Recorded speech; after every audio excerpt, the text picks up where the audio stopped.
I've mentioned a few times this question of case law, and I've said around the introduction that I would teach you how to read and refer to and etc. case law. So that's what I'm going to do now. And there is an argument that this is beyond a somebody a student, somebody who's learning at this level, like very very basic. However, I think it's not. I think that if you follow what I'm going to teach you, you will be able to do this and you'll actually gain a very, very important skill. So let's see. I hope I'm right that this is of value to you. Okay. Yeah, we talk about case law. Um, what we're talking about are these courts: Labour Court, Labour Appeal Court, Supreme Court of Appeal, Constitutional Court. That's the hierarchy of courts in that we refer to in South Africa. So what I'm saying to you there is that the magistrates courts and the High Court, etc., not so much. Certainly, well, the magistrates court not. High Court, I'm going to leave that there. Some issues do end up in the High Court, but I'm not going to go into that. We're looking at the labour courts in for our case law. All right. So these courts deliver judgments which become precedent, and a precedent is a binding or guiding ruling which applies to future cases concerning the same or similar facts and issue in dispute. So you need to understand what the term precedent is, because I'll be just saying, oh, this is a precedent. Okay, so you need to understand, otherwise this is like, what on earth are you talking about? It's why judgments are very important to understand, and to quite a large extent, compared to awards, which are not binding and they don't create precedent. You understand that? So just because an arbitrator has ruled in a certain case, you look at judgments. Judgments is where we find the precedent. They provide guidance to the law. We learn a lot of law. That's one of the reasons why I'm teaching you this. Learn a lot of law without learning law, if I could put it like that.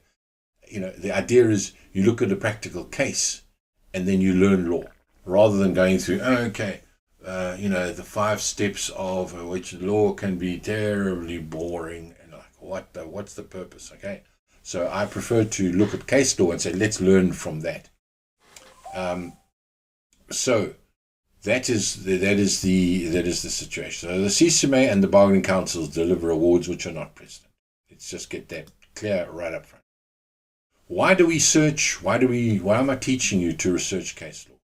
Because, as I've said, if you can find precedent for the case that you are dealing with the facts and the issue in dispute. Now, with the facts, it's highly, highly, highly, highly, highly unlikely that the facts are going to be exactly the same. But the facts will be in line, close enough that you can actually use it. And then the issue in dispute will often be overlapping. But the facts, we'll see. We research that because we learn a lot. Okay, so that's why I'm teaching you this. Then the other part and parcel of this is that I'm wanting you to, if you go through this course, to understand, yes, quite a lot, but a value, which is that you always give reasons. Even if you're giving somebody advice. Remember what I've said to you. You never just jump in and say, oh, no. You say, what are the facts? What is the issue? What is the law? Apply the law, and then you give advice. Okay? And a part of that process of the law and application of the law is done through this notion of, or the skills that I'm going to give you about researching case law. You can always find a textbook, and quite often that's quite helpful.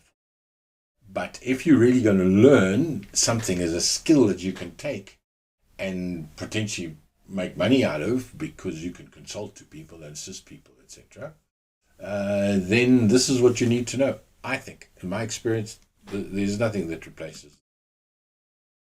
So you learn to give reasons. Now, very quickly, you can find case law in these like official or not official, but published journals. There's the Industrial Law Journal, which is a Juta publication, Butterworth's Law Reports, and then there's SAFLI, safli.org. Now that website there we're going to look at because it's free. All the judgments you're going to look for, anything is all there. So if you want to subscribe to the Industrial Law Journal, the Juta version of Butterworth, then do so. Maybe your company would do that. That's good for you. But I want to teach you how to use the SAFLI website. But before we do that, you need to know the skill of referring to a case law. And what I'm teaching you here is how it's done. Again, what I'm trying to do is not just teach you sort of ideas, but I'm teaching you something that'll show to others that you actually know what you're talking about. So if you were to write an email, and in that email you refer to a user judgment, then you need to refer to it correctly, because if you don't, other people look at it and say, oh, geez, what is this? This guy's obviously clueless. So it is a little bit of like, let's be professional. So you see the format there that I put: Smith versus ABC Pty Limited, brackets 2021 ILJ 234 and brackets LC. So what does that mean? In your workbook, I've set it out for you. It's the name of the applicant. Remember, applicant who started the case. The name of the respondent divided by that little V, as in versus, okay, or against versus, and then the respondent is there. Then it's the year, always in brackets. So in this case, 2000. So you'd always put the year. If it's the current, you put the current. So that is where this is published, where 21 is the volume of the journal, and the publication is the ILJ, and the page number is 234, and in brackets there it says this is a labor court judgment. Okay, and that's how you do it. You don't jumble it around or whatever it is. There's also a little professional technique that you'll see the names, Smith versus ABC, are in italics. That's how it, certainly if you're writing it on a computer, email, that kind of thing, you would put it in italics. Why? Because you're going to be professional in what you're doing. You're going to show that you actually know. Butterworth's Labour Law Report, if you're looking at that or you're referring to it as BLLR, so it's very similar format. All that you'll change is the ILJ for the Industrial Law Journal, and then the Butterworth's Labour Law Report. Okay, now we get into, well, I suppose always, but we get into nitty-gritty. That the first rule of doing this research is that the latest cases, older judgments have often been overturned. So I put there, may have been overturned. So what we do is we then look at the latest course judgments. Whatever I don't know when you're doing this course, but at that time there will be judgments reported on the SAFLI website, and I'll show you now because we're going to go into that website. That you look for the newest ones. Because, just go back a little bit, because of the idea of precedent, what you'll find is that the new judgments use the older judgments as precedent for what they're finding. So I don't know how long ago you did the Bayete case, but remember I pointed out that the judge there was referring to other cases. What is he doing? He's referring to precedent to uphold his finding. And it's on the basis of what I've just said just now, which is that you never just sort of come up with a thing. I think. You always in law give reasons. Always give reasons for your decision. You never just say, yeah, well, that's what I think. Well, you always say, of course, looking at this judgment, or for that reason, or that piece of legislation, that's why I come to this conclusion.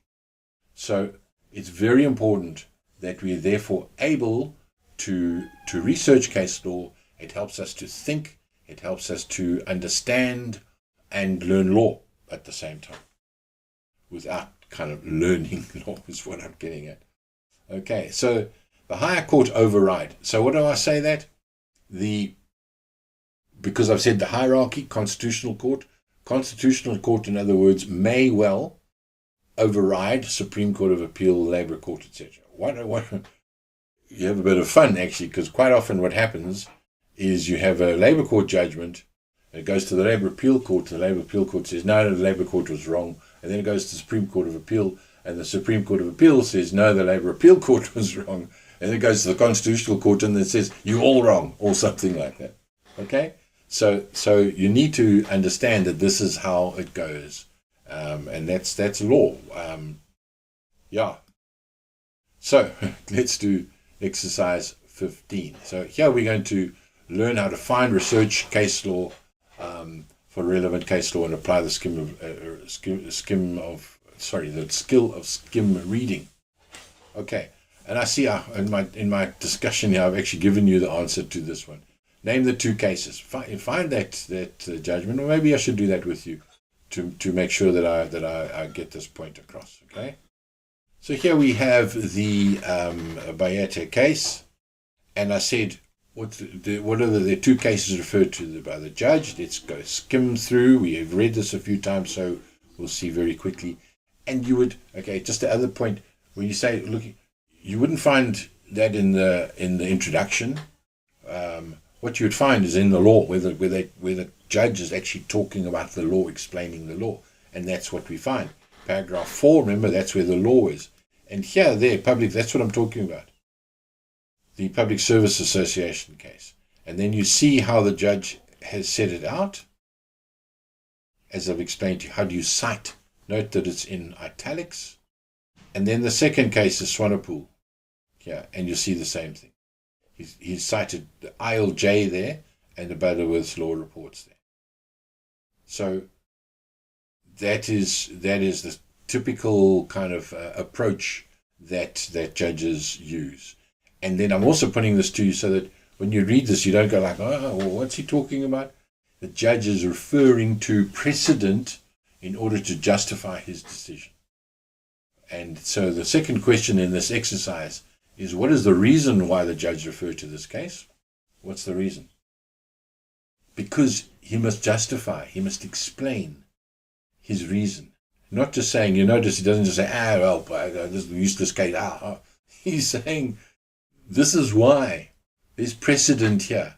And it's not just me that's making this up. I'm telling you that this is what the law says. So we have those two cases, and I've explained to you why that is important. Exercise, okay, because he's able to think. Okay, so I've covered that. All right. So, yes, this is why you need to research, be able to read and apply case law. Always give decisions. Always give decisions. I hope I've said that enough. 16. Same thing. We're going to learn how to find research case law, relevant case law. Okay, so how do we find this the website? Well, I've given you the reference there, so let's go to that now.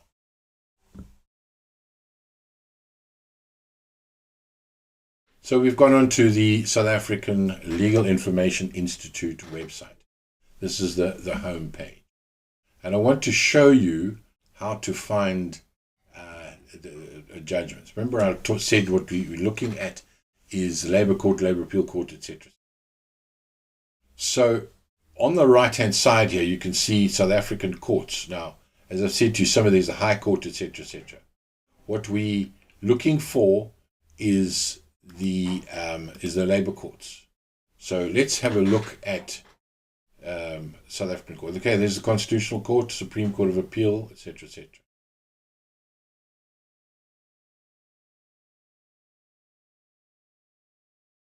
There's the list here of the Labour courts, so let's have a look at that. Now, just to explain, South African Industrial Court, don't get confused, that's the old court. That is the 1956 Act court, so it's old. We don't have to worry about that. But there's the Labour Appeal Court, there's the Labour Court, and then you'll notice that actually because there's so many judgments that they have a separate page for Cape Town, Johannesburg, Port Elizabeth, Durban. and then also the CCMA as well now. So that's quite useful. Okay, so let's have a look at. Why don't we start? Well, I'm down here in Durban, so let's have a look in Durban.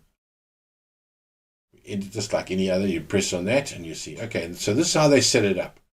If you're looking for, the name, you would go start. Okay, say it's Geldenhuys, so you'd go for G there, or whatever. Okay, or you just simply go to the year if it's 2005, 2004, etc., etc., etc. Now I've said to you, it's a good idea to look for the latest cases. So let's just do that as an exercise. So we're going to go to 2005. This is the Durban court. And you'll see that there are a whack of cases. I'm talking to you in June 2005. There's one case. But by the time that you do this, there may be, I don't know what year you're going to do it, but there'll be certainly more than what I'm doing here. Okay. So you'll get, let's just see. Okay, here's an interesting case. No idea what this case is about. Let's do FAU on behalf of Zulu and others. Into that. And here's the what do you call it? Judgment of this court.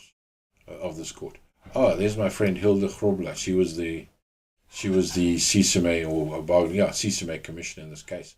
Okay, so if we go through these, you'll see how the judge has written the judgment. Remember, I referred you to an arbitration award that I did, and I said, no, this is pretty much like how judges are.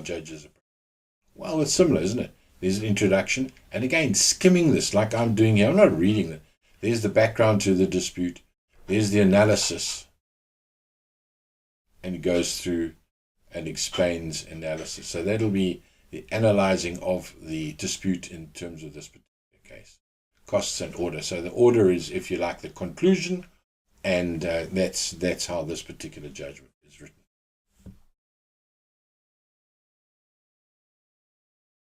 So what you can do is you can, as a matter of learning, is just go through and skim through any of these judgments to have a look at, right? So that's kind of like the shotgun approach to this kind of matter. Okay. But now you want to search. Well, it says there search. So let's go to the search part, or search button.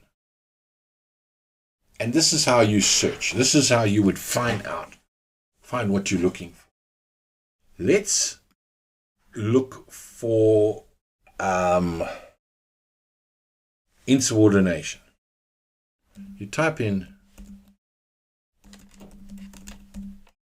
the word insubordination.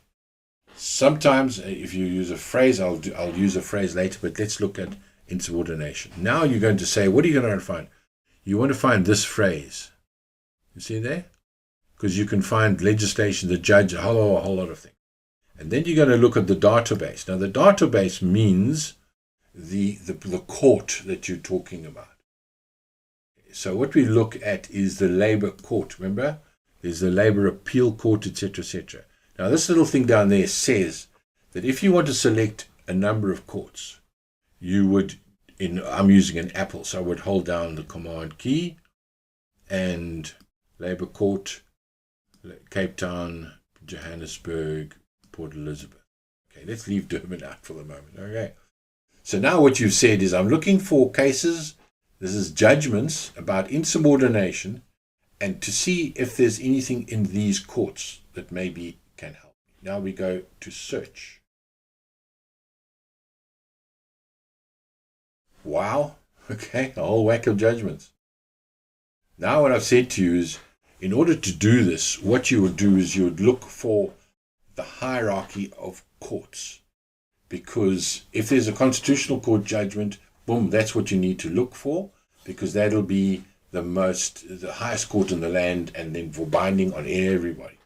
So can we do that? Well, let's just unpack that a little bit. So if you look at the title, now I know this is not in italics, but this is because it's online, and italics is a different story.